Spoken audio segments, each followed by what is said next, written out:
Olá pessoal, tudo bem com vocês? Vamos procurar melhorar a nossa sintonia para melhor aproveitarmos a nossa leitura dentro da preleção de hoje. Então vamos agradecendo ao nosso Pai Celestial, nosso Mestre Jesus, por essa oportunidade de estarmos aqui mais uma vez,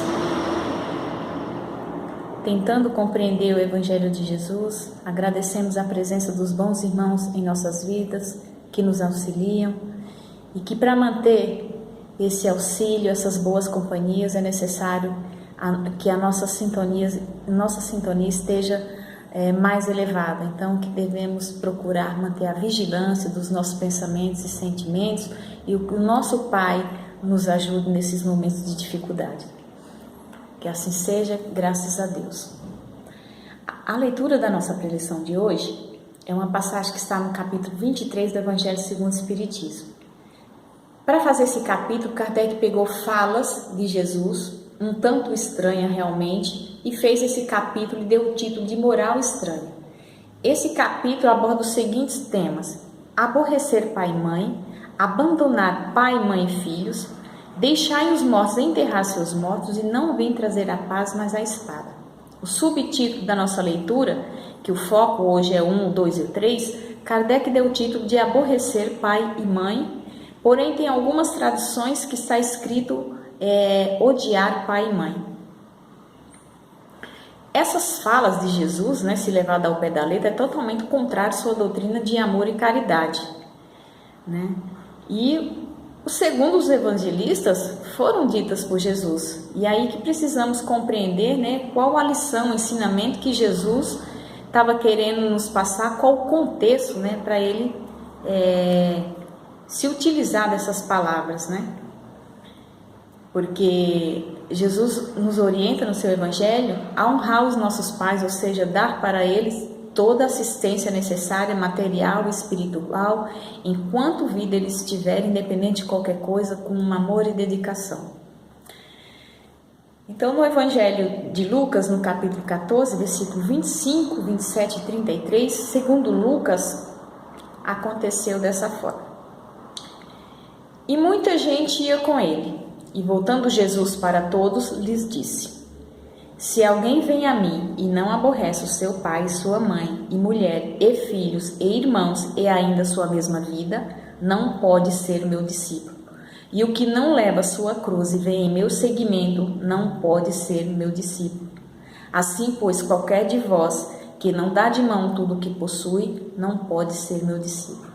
No Evangelho de Mateus, no capítulo 10, versículo 37, segundo Mateus, Jesus falou assim: o que ama ao pai ou a mãe mais do que a mim, não é digno de mim. O que ama o filho ou a filha mais do que a mim, não é digno de mim. É bem estranho mesmo, Mas com certeza Jesus estava querendo passar os seus ensinamentos, porque ele não perdia oportunidade para isso. E bem de cara aqui já dá para a gente extrair alguns deles. O primeiro que eu percebi aqui é quando ele fala, se a gente não aborrecer as pessoas, não é digno dele, é no sentido da gente priorizar a nossa vida espiritual, segue a minha doutrina. E muitas vezes quando a gente prioriza alguma coisa em nossas vidas, nem sempre somos compreendidos. O outro ponto é a questão da nossa cruz, que são as dificuldades do dia a dia, nossas provas. Sabemos que Deus não erra, ter uma causa justa, e a primeira coisa quando nos acontece algum problema é a gente querer se livrar daquela determinada coisa, daquele problema, como se fosse a solução. E aqui Jesus nos orienta: seja resignado, pega a tua cruz e segue. Então seja resignado, compreende, entende o que está acontecendo, toma uma atitude, age e segue com firmeza, com determinação e fé. E o outro ponto é a questão do apego, quem de vós não dá tudo o que possui, É a questão do apego. Jesus está nos orientando a desapegar das coisas, porque somos muito apegados a um todo, assim, de uma forma geral. As coisas materiais, é minha mãe, meu pai, meu marido, meu filho, tudo é meu, isso é um entrave à nossa caminhada.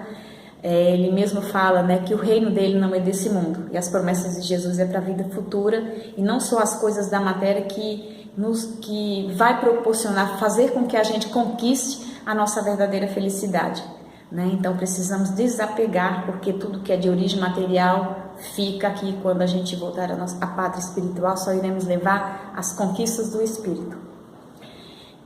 E um contexto que o Kardec traz aqui para a gente, né, a questão da língua. Mas antes de entrar nesse ponto, vamos pensar um pouquinho na Palestina daquela época, aquele povo difícil, né, que teve muito com as ideias ali, não conseguia abrir o leque, era difícil de mudança ao entendimento, compreendia a lei de uma forma equivocada, sempre voltado não no sentido espiritual, mas muito materializada, que Deus recompensava com coisas materiais, tinha prioridade por os seus filhos, né?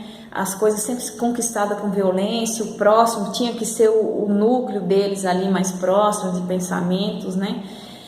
Familiar ou religioso. E Jesus surge nesse meio, conhecendo a fundo o contexto histórico, os costumes, as crenças, a cultura desse povo, trazendo, né, a lei aprimorada. Ele veio para trazer o aprimoramento dessa lei e ela seguir adiante, um novo entendimento, porque até então era aquilo que eles conseguiam compreender.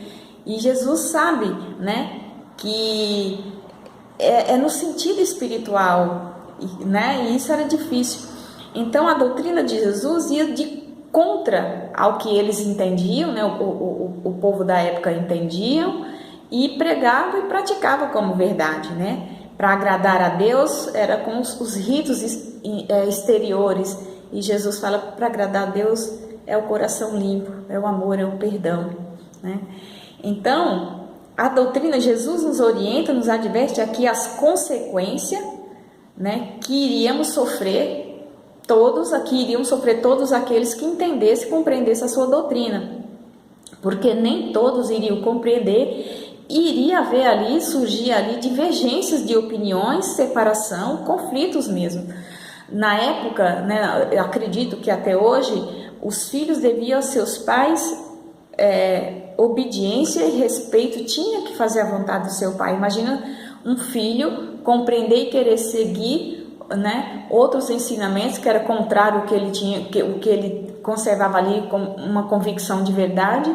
Era como se o filho estivesse rebelando contra o seu próprio pai. Isso seria uma afronta e uma falta gravíssima. Então é nesse sentido, né, dessa separação, desse aborrecimento, era o que a doutrina de Jesus ia causar àqueles que compreendessem e fossem seguir os seus ensinamentos. E o Kardec traz a questão para a gente não desprezar a questão da língua, que a língua hebraica é uma língua que não era rica, que muitas de suas palavras tinham o mesmo significado. Tinham vários significados, vários significados, né? Como a nossa mesmo, tem palavras que nós usamos para várias coisas. Por exemplo, a palavra banco, estamos falando de uma instituição financeira ou de um lugar para sentar, né? A palavra graça, estou falando da graça de Deus, estou falando que o nome dela é graça, estou falando que ele é uma graça, que ela está fazendo graça, que ela é cheia de graça, né? E muito mais. Então ele fala para a gente não desprezar as características, os costumes dos povos que influem, né, na natureza da língua.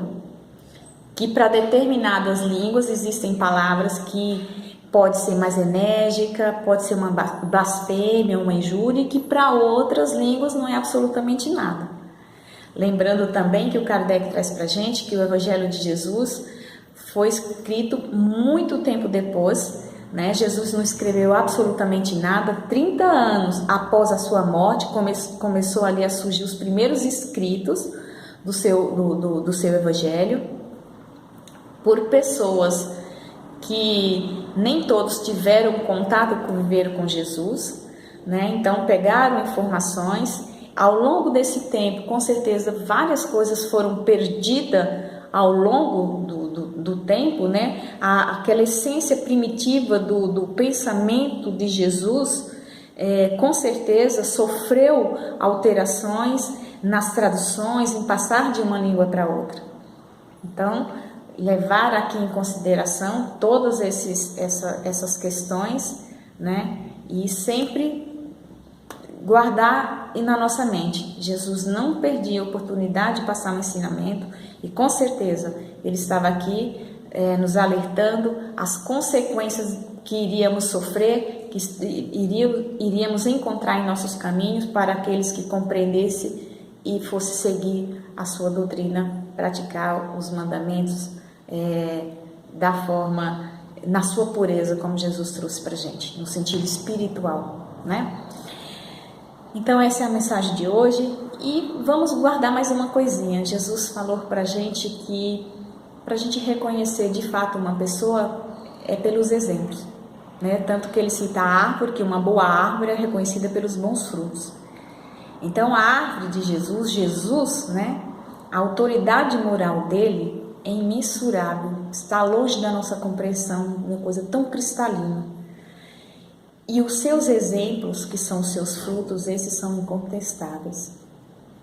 Vamos fazer as nossas vibrações, elevando o nosso pensamento ao nosso Pai Celestial, com o desejo de que essa nossa vontade chegue a todas aquelas pessoas que andam sofrendo nesse momento, nesse conflito de guerra, que estão perdendo seus entes queridos, suas casas, né? Seus trabalhos, seus empregos, sua família desestruturada, separada, não tem para onde ir, não sabe o que fazer. Então que essas pessoas recebam todo o auxílio espiritual e material, de pessoas de bom coração que queira acolher, que queira ajudar. Se não for possível a gente ajudar de forma material, mas que possamos ajudar com os nossos pensamentos, com o desejo de paz, e que essas pessoas recebam e encontrem pessoas que possam ajudá-los. Vamos vibrar por todos aqueles que estão retornando à pátria espiritual nesse conflito e por todos aqueles que estão envolvidos, que fizeram com que tudo isso, essa violência toda acontecesse. Não vamos julgar, não vamos guardar mágoa nem raiva em nossos corações, porque Jesus nos ensina, né, que nós não sabemos o que fazemos. Então vamos pedir a Deus misericórdia para que eles, e desejar que eles, ainda encarnados, possam perceber, cair a ficha de que não é mais pela violência que se conquista, mas é pelo amor. Vamos vibrar pelos nossos familiares e amigos, encarnados e desencarnados, com o desejo de que todos estejam bem, pelo Centro Espírita da Consolação, aquela casa que nos acolhe, que nos instrui, que nos orienta. E vamos vibrar por todos aqueles que estão passando, seja qual for a sua necessidade, o seu conflito, que tenha sempre alguém encarnado ou desencarnado para auxiliá-los.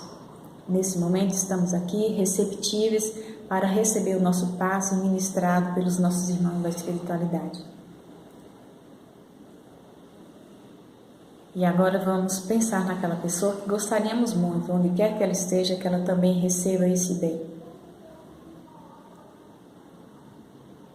E assim encerramos a nossa preleção de hoje, agradecidos por essa oportunidade, pedindo ao Pai que nos auxilie a gente se manter de cabeça erguida, com coragem, firmeza, construindo a nossa fé com muita vontade e coragem.